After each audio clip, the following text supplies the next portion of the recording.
Coming up today, UN Command proposes general officer-level talks with North Korea to discuss the recent landmine incident in the demilitarized zone. It's still awaiting a response from Pyongyang. South Korean stocks slumped to a 6-month low due to lingering fear about China's financial market rout and aftershocks from Beijing's decision to devalue the yuan.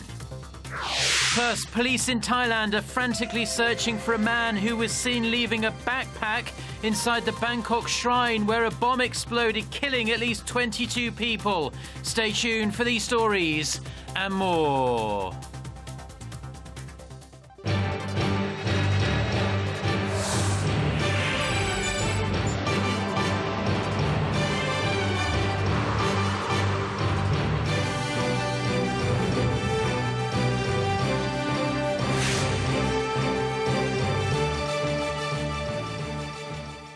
Hello and welcome. It's 6 a.m. on Wednesday, August 19th here in Seoul. I'm Mark Broome and you're tuned in to our early morning edition of Arirang News. Our top story this morning, the United Nations Command has proposed general-level talks with North Korea to discuss the recent landmine explosions at the demilitarized zone. The UNC says it offered to hold talks on 2 occasions last week, but Pyongyang has yet to accept or reject the proposal. This comes after the 3 landmines detonated on the South Korean side of the DMZ earlier this month, seriously injuring 2 South Korean soldiers. South Korea and the UN Command have blamed the regime for the explosions, but the North has flatly denied those accusations. The last time such general-level talks were held was March 2009. And there's been a surprising breakthrough in inter-Korean ties. The 2 Koreas have agreed on a wage hike for North Korean workers at their joint industrial complex in Kaesong. The deal comes despite the strained tensions between them after those landmine blasts in the DMZ. Hwang Jie reports. After months of wrangling, the 2 Koreas have finally reached an agreement to increase the wage of North Korean workers at the Kaesong Industrial Complex in North Korea. Sources close to the matter said on Monday that the 2 sides decided to raise the minimum wage by 5% to a little less than $74, the same level the wage has been set every year. A Unification Ministry official says the move is expected to support the stable supply of labor and improve business conditions at the complex. North Korea wanted wages increased by just under 5.2%. The sources say the 2 sides will also hold a joint committee meeting to discuss how to revise labor guidelines and stress the importance of the consultations by citing its integral role in the wage hike agreement. The agreement was reached amid recently heightened military tensions on the border, where several landmine explosions have been blamed on the North. Pyongyang has denied any part in the blast, refusing to apologize for the 2 South Korean soldiers that were severely injured by the blast. The Kaesong complex, which opened in 2004, is the last remaining vestige of inter-Korean cooperation and a source of much-needed revenue for the North Korean regime. Hwang Jie, Arirang News. Seoul's foreign ministry says it's pushing for a 3-way summit between South Korea, China and Japan and will continue efforts to host a meeting in the coming months. Hwang Sang-hee reports. Korea's foreign ministry vowed utmost efforts to host a trilateral summit with China and Japan within this year. As the chair of the Trilateral Cooperation Secretariat, we will continue to play a leading role in the diplomatic efforts for holding a trilateral summit. Tuesday's statement comes amid speculations that the 3 neighbors could hold their first summit in more than 3 years as early as October. The biggest hurdle that remains is China, which wants to see Japan fully acknowledge its wartime past. But there has been positive developments in Beijing-Tokyo relations. Compared to their awkward handshake last November, the leaders of the 2 countries held a much more amicable meeting in April. Japanese Prime Minister Shinzo Abe will reportedly visit Beijing immediately after China's Victory Day ceremony on September 3rd for another shot at mending ties. Despite a disappointing war anniversary statement by Abe, President Park Geun-hye also stressed the importance of a future-oriented relationship with Japan in her Liberation Day speech. 비록 어려움이 많이 남아 있으나 이제 올바른 역사 인식을 토대로 새로운 미래로 함께 나아가야 할 때입니다. If President Park attends Beijing's Victory Day ceremony, she is expected to push for the three-way meeting in her talks with Chinese President Xi Jinping. Experts say a trilateral summit in Seoul will also be a good opportunity to break the ice between Korea and Japan, since President Park will be welcoming Abe to Korea for the first time since they took office. Hwang Sang-hee, Arirang News. Chinese shares plunged more than 6% on Tuesday. This as global institutions expect the world's second largest economy to miss its growth target for this year, despite devaluing its currency. For a look at how the slowdown could impact Korea, Kwon Soo-ah reports. China reached its target of 7% growth in the first half of the year, but it may fall short of that target in the second half. 15 major financial institutions are predicting an average rate of 6.9%. The IMF and OECD both forecast a rate of 6.8%. While there was some hope for a better outlook in the second half due to structural reforms within China's government, economic figures from last month show they didn't help much yet. Experts say China's slowdown is a result of policies focused on overinvestment and a surplus in stocks. And the real estate market, which is responsible for around 15% of the nation's growth, has been hit hard by the recent stock meltdown. Concerns are mounting. Slow second-half growth will have an impact on Korean exports, highly dependent on China. According to the Korea Development Institute, every 1 percentage point drop in growth in China could lead to a 0.17 percentage point drop in Korea's growth. Hyundai Research Institute even estimates a fall of up to 0.4 percentage points. China's slow growth is expected to continue next year too. That's why Korea should develop new industries or target China's domestic market with, for example, beauty products or Korean wave contents. But some analysts say it's not going to be that serious. The impact on the Korean economy will be temporary, as China's slow growth trend is already reflected in most Korean industries. If China's growth dips below 7%, it's going to be the lowest in a quarter of a century. The second largest economy in the world used to enjoy years of double-digit growth in the 2000s, up until the global financial crisis. Kwon Soo-ah, Arirang News.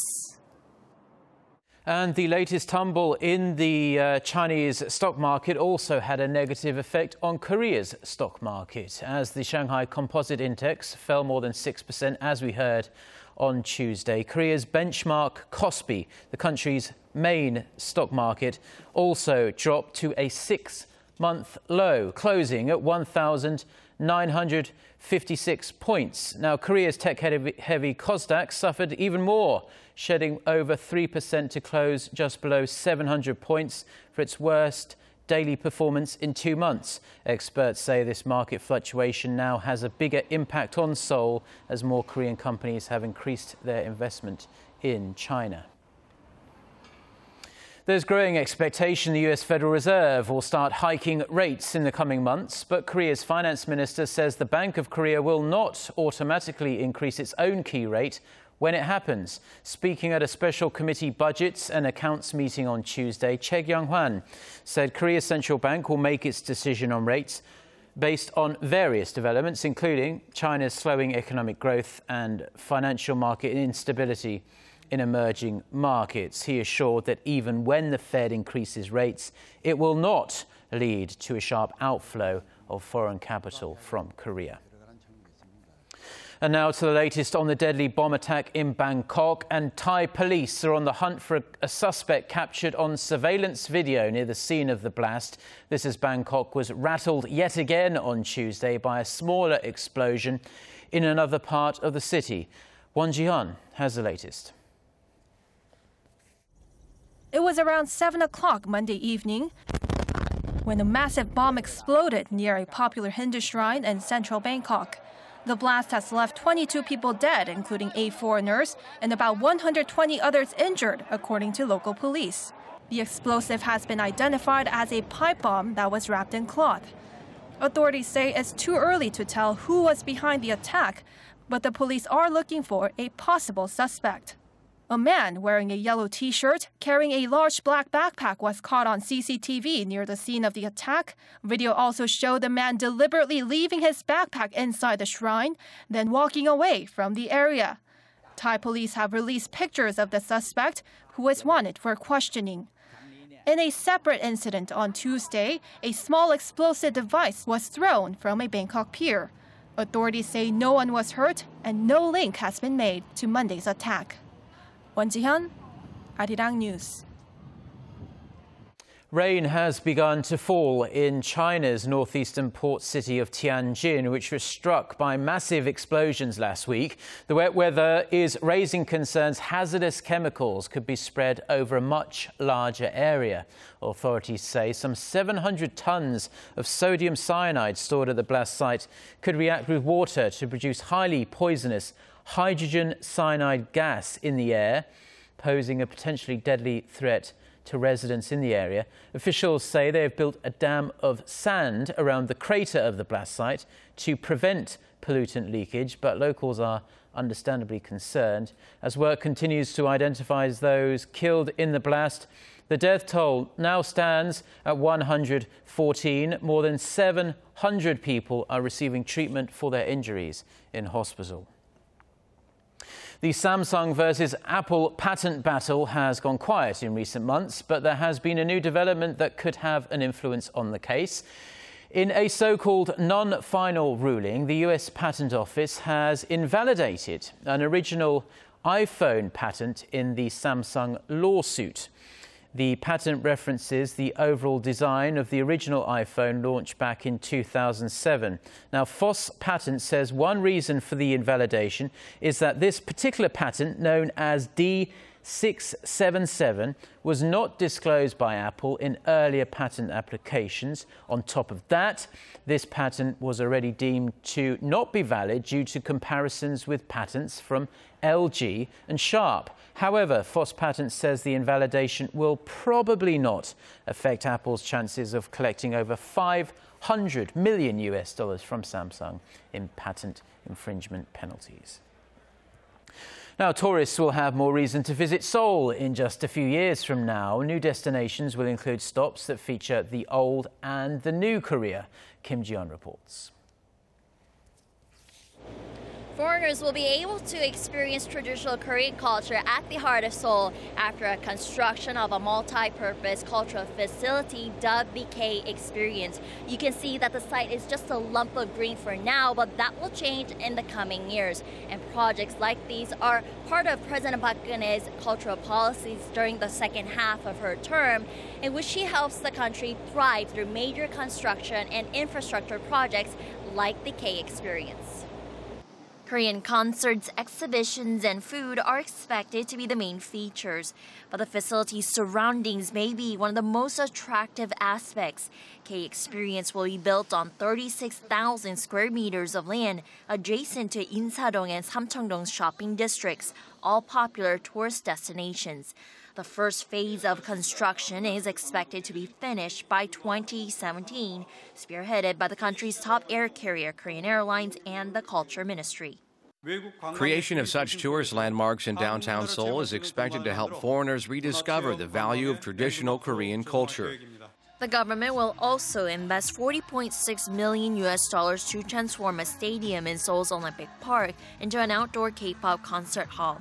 The music venue will be open 365 days a year and feature the best in sound and lighting equipment. The ministry hopes the value created by developing cultural contents and tourist destinations will boost the local economy. Namisam Island is an example of the potential gains. Tourism to the island is estimated to have generated more than $2.5 billion after the hit Korean TV drama Winter Sonata was filmed there. Kim Ji-yeon, Arirang News. Now, since Korea's liberation from Japan 70 years ago, the country has made staggering advances both economically and in terms of technology. In fact, many say it was science that set the stage for Korea's freedom and subsequent rise from the ruins of war. For a look at some of the most significant scientific breakthroughs, Park Se-young reports. Korean-Japanese scientist Woo Jang-chun dedicated himself to agricultural research and development in Korea after its liberation from Japan in 1945. He developed top-quality seeds to improve production of many Korean staple crops like Chinese cabbage, hot peppers, and cucumbers. This was great news for a country struggling to provide enough food for its population.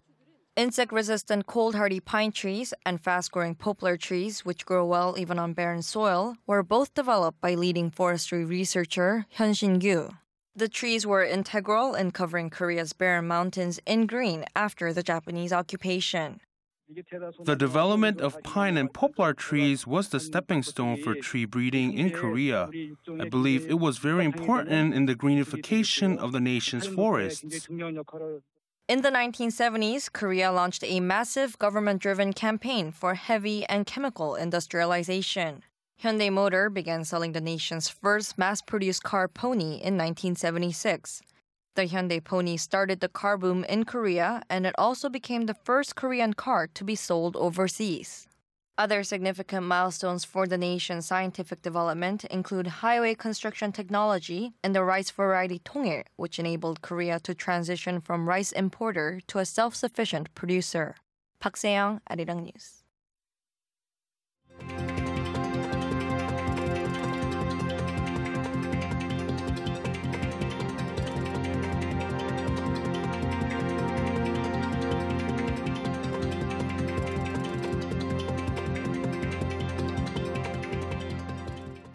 Well, that's all we have for now. I'm Mark Broome. Have a great day, and thank you as always for watching. We do hope to see you at the same time tomorrow. Until then, goodbye.